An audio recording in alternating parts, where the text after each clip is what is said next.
Alright, please tell me you've heard of this movie franchise. Star Wars! Star Wars is one of the, if not the most corporate movie franchise of all time. The Star Wars series began in 1977, and from there on it just kept getting better and better. And then started getting worse and worse, but hey, we're not talking about those movies. We're talking about these movies. Anyways, the films, upon release, were critical and financial successes, prompting aforementioned merchandise in different mediums, one of which being video games. Today we'll be reviewing one of them, Super Star Wars Return of the Jedi, or Star Wars Super Return of the Jedi, or even Return of the Jedi Super Nintendo. You know what? I don't even care anymore. Let's just freaking play the game.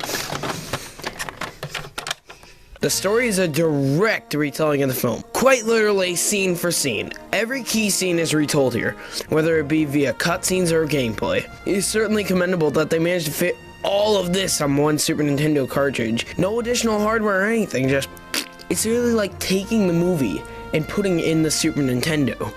Except it's not, because it doesn't fit. The audio samples from the movie all fit in great. Like for one, listen to Emperor's laugh when you get a game over.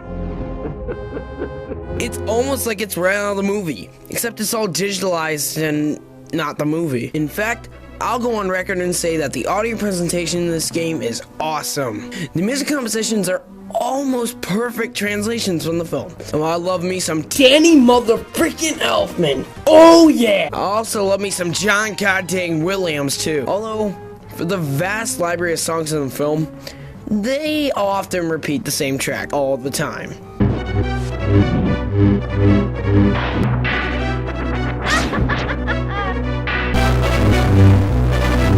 However, for what you get, it is enjoyable. Sorry, slight detour, but let's just get back on track and talk about the gameplay, amongst other things. The gameplay in Super Return of the Jedi is very, well, varied. For a large majority of the gameplay, you'll be jumping and attacking through several environments from the film. However, that's just generally what you're doing. What you're actually doing could vary. 1 second, you could just be casually slicing up baddies with your lightsaber, while the next, you could be boosting away on your land speeder, ramming into every tree and rock along the way and keep freaking dying!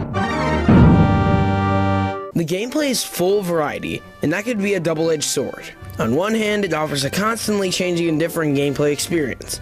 On the other hand, the constant change of gameplay mechanics could be disorienting and make the game difficult to play, because you're always readjusting these random alterations to the pre-established formula. It's like having to eat 100 different foreign foods in a row. Things are constantly changing, it's difficult to take it all in, and then you know, vomit on the waiter and then run away without paying your tab.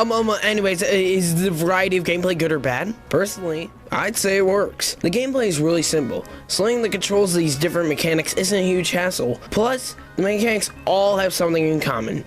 Usually jumping and shooting. And plus, they're all important in telling the scenes from the film accurately, which I think works. But let's get back on topic for a minute. The main stages, the platforming ones, have all the characters and scenes from the film, and that respective scene specifically. But all the characters play slightly different from one another, like how Luke uses his lightsaber while Han Solo uses his respective blaster, or how Chewie can duck but the Ewoks can't. Wait! You can play as the Ewoks? The freaking Ewoks. Oh my god, that is great. I love this. The cute, adorable, small Ewok is freaking killing everybody like he's Rambo or something. Even better is that he's so innocent. And everybody wants his head on a silver platter. He's just walking around like la la la la la, and everyone wants to freaking murder him. Oh, Jesus. And just look at that character selection screen. Oh man, who do I pick? There's just so many options. As for the controls, they're pretty solid. They improved from the first game, where you couldn't move and shit at the same time and the jumping was too heavy. Here, the controls are much more refined, and they work well with the gameplay. Oh, it's one of those games. Yeah, Super Return of the Jedi is no cakewalk. If anything, I'd say it's one of the hardest games I've ever played on Super Nintendo. I'm playing on average difficulty, meaning the average Joe should be able to beat this game. Let me tell you now, This game is not average difficulty. Everything about this game just rapes what you consider standard affair of a platformer with such erratic difficulty spikes that you'll be dying more than you'll be surviving. Whether there's too many enemies, you keep getting lost, keep getting blindsided, or you can't even tell you're getting damaged, this game will challenge you. And unless you have the balls to tackle it, you ain't gonna win. But you listen to me, I'm not a quitter. I'm gonna beat this game, whether it kills me or not. You know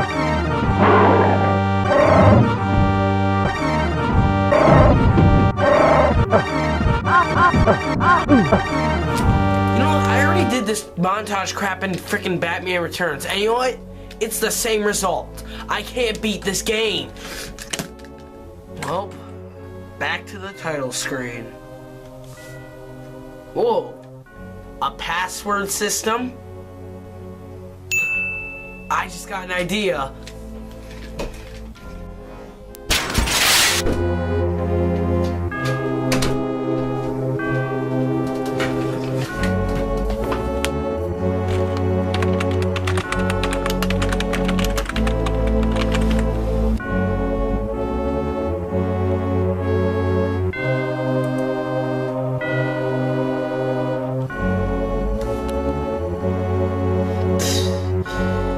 God, I love the internet. If I can't beat it, I'll cheat it. Now, every issue brought up to this point still applies to these later stages, except they're more douchier. Douchier?